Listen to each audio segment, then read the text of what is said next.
Hey guys, it's Karri Flatla here, Remax Real Estate Lethbridge, for today's Friday Fire. And I'm sorry about the sun beaming in your eyes. I'm just waiting for it to go down behind that building, so just bad timing, I guess. But I think it's kind of funny because it's like, look, Karri's an angel just for 5 minutes. But anyway, today I want to give you a book recommendation, which I don't really do normally, like on my blog or anything like that, or even on my social media. But this one is so important.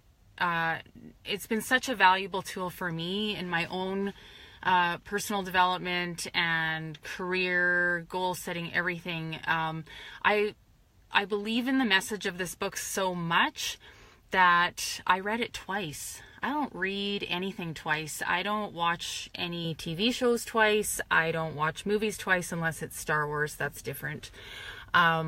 This one I've read twice, and I've listened to the audio version of it as well.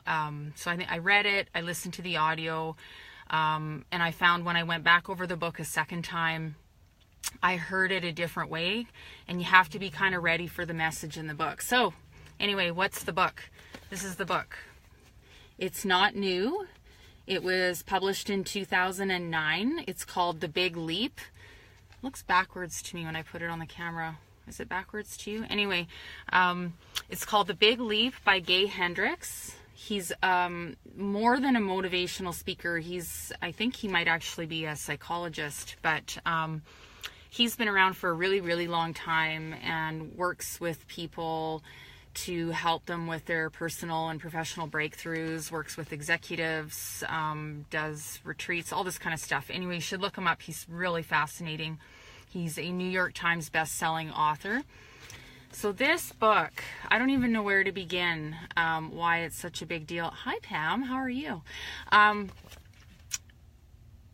The message in The Big Leap basically comes down to this, and that is we all have what Gay Hendricks calls an inner thermostat, an inner thermostat setting that basically says, I can only have so much love, success, creativity in my life, and then I have to stop. So on the face of it, that might sound a little bit woo-woo or ridiculous, but it's actually true. And if you look back over your own life, both personally and professionally, we do this thing where we'll hit a certain level of success or fulfillment or happiness or whatever it is. And then just as we're starting to break through to the next challenge or the next big thing that's waiting for us to sort of step into our own genius, if you will, it's like a rubber band just snaps you back to that thermostat setting that's been set inside of you since you were a child and says, you don't get to have that. You don't deserve that. And so he talks about 4 different sets of beliefs that people usually have, and you might have one or a combination of them that stops you from moving into what he calls your zone of genius. So listen to this. So there's 4 different things.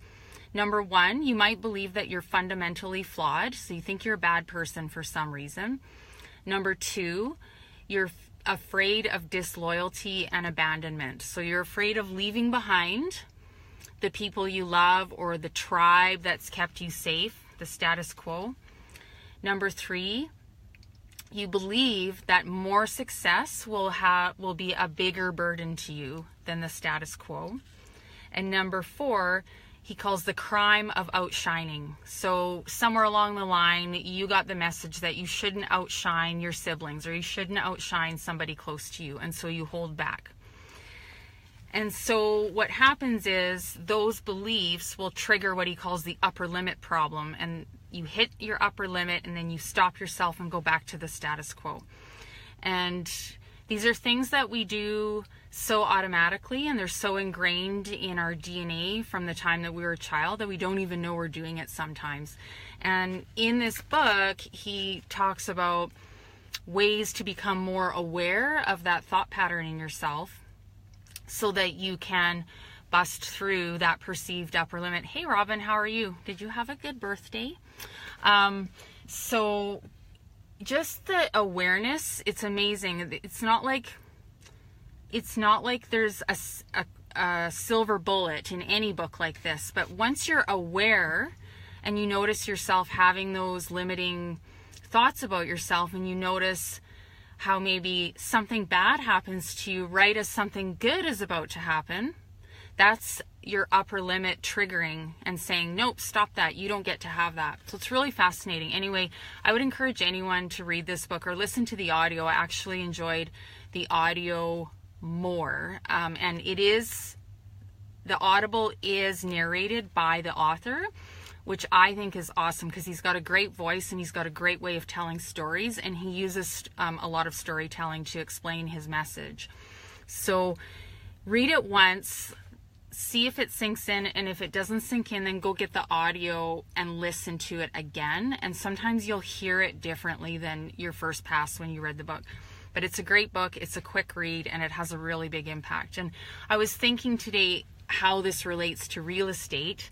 Do you guys ever wonder, like, why I do this, talk about things that aren't related to real estate? But this is directly related to real estate because the second most stressful event in a person's life, second only to the death of a spouse, is buying or selling a house. Did you know that? Moving. Upheavaling your entire life is the second most stressful thing that you can go through in life. So people say they don't need a realtor. I don't know. If you have a good realtor, it sure helps you through that process. But we see this with clients. They want what's over there. They know they want it. They know they're ready. They know that they're ready to make a move. And just as they're about to pull the trigger and move forward, just as they're about to sign the piece of paper, they become frozen. They just become terrified, or they look for something they look for a reason to not do it, to not move forward.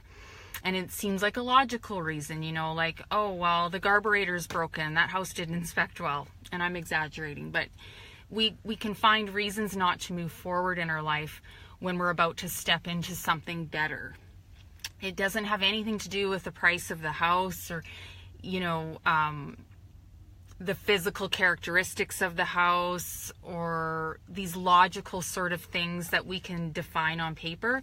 Those are important, and we have to navigate those things really carefully to make sure that we're looking out for your best interest. But usually the bigger thing that's holding people back when they're making a big move is because they're stepping into something that's better for them and their family and moving into a place of more comfort, more success, more ability to expand in their lives in some ways. And it's very natural to pull back and say, I don't deserve this, I shouldn't have this, that kind of thing. Back to those sort of 4 fundamental beliefs people might have about themselves and why they don't deserve to go to the next level.